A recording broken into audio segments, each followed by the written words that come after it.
and welcome back to my film and TV channel. You're all staying safe and well. A shorter review today because there's not a lot of information out there from critics and the like. So we've got an Internet Movie Database rating, we've got my rating. So we're going to look at a series on Paramount Plus that, as I'm recording this on the 1st of January, it's been out for about a month, but I've sort of watched it in bits and pieces. I watched a couple of episodes and sort of went off it and went back to it again, but which isn't particularly a bad thing. It's just other things were happening. That was the problem. So we're going to have a look at something called The Doll Factory. Please, if you're new to the channel, push that subscribe button, push the bell notifications, everything film and TV series like this, film reviews, information, vlogs, even the odd quiz thrown in for good measure at times. So check out my Christmas 2023 quiz if you get a chance, guys. So please, all your comments on this series or anything to do with film and TV, I will respond, or if it just needs me to give you a like I hope you give this vlog, then that's what we will do. Right, The Doll Factory, a thriller, a psychological thriller I'd say, yeah, based on the novel of the same name by Elizabeth McNeil, adapted by Charlie Miles for Paramount Plus, and I think this is on SBS On Demand in Australia. 6 episodes by about 50-52 minutes. Yeah, we'll talk about that in my little summing up. And it premiered on the 27th of November, and all episodes were then released on the 1st of December. So it took me a calendar month to get through and watch it till the end. What's it about? Well, Iris paints dolls for a living, yes, but not in the normal sort of way, alongside her twin sister. This is Victorian England. Iris meets Silas and then Louis. She is offered an opportunity to escape and start a new life. To do so, she must abandon her sister. Yeah, these dolls are like memories of passed away children and stuff like this. Strange times, Victorian times, weren't they? But that's how it was. And starring in this, yes, we've got Esme Creed Miles. She plays Iris in this, an aspiring artist who, of course, does paint dolls at the start of it for a living. We've got Iana Hardwick, a Silas Reed, a taxidermist who runs a shop of curiosities, antique and new. Yeah, he's the odd sort of character that's put upon, but you feel a little bit sorry for him, of course you do. Mirren Mack is Rose Whittle, Iris's resentful twin sister. She's scarred by smallpox. George Webster is Louis Frost, a pre-Raphaelite painter. Pippa Hayward is Mrs. Salter, who runs Mrs. Salter's Doll Emporium. Yes, she's a bit mean. And Charlene White as Madame. Yes, we have a brothel included in this, although there's nothing untoward in the actual series.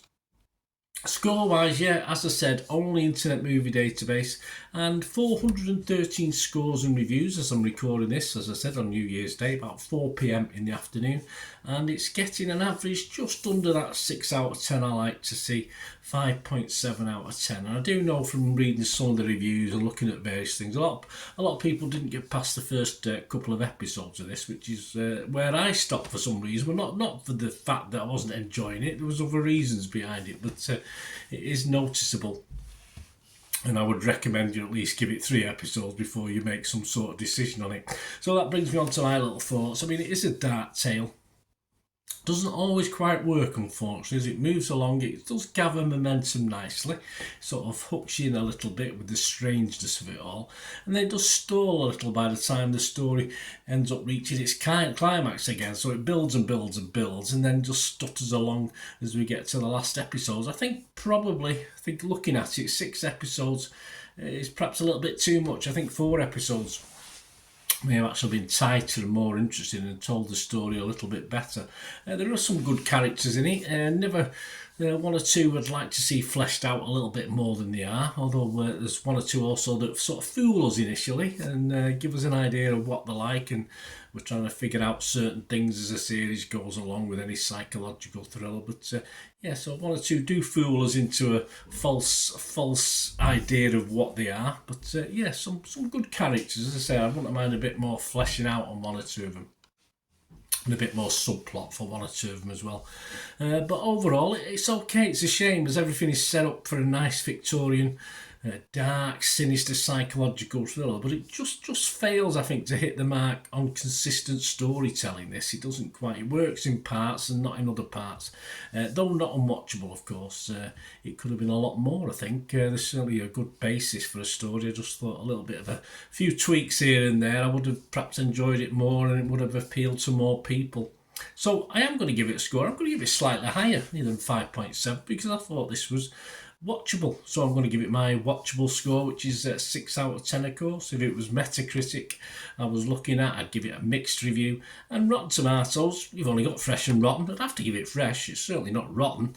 So yeah, 6 out of 10 for me, watchable, as I said, but it could have eased a little bits of it were up 6.5, 7, but other bits were down probably 5, 5.5. So I'll pan it and average it out at 6 out of 10. Anyway, let me know, guys. Have a watch. It's worth a watch, as I say. It could have been better, but yeah, and it has an okay ending as well. They don't always end so well, these series. There was nothing.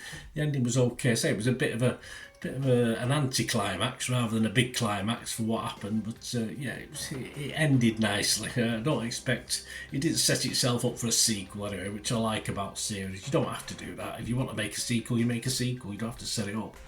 So anyway, let me know what you thought, guys. It'd be great to hear from you. Till we meet again. And that's one thing, don't I? Please stay safe, everyone. Bye for now.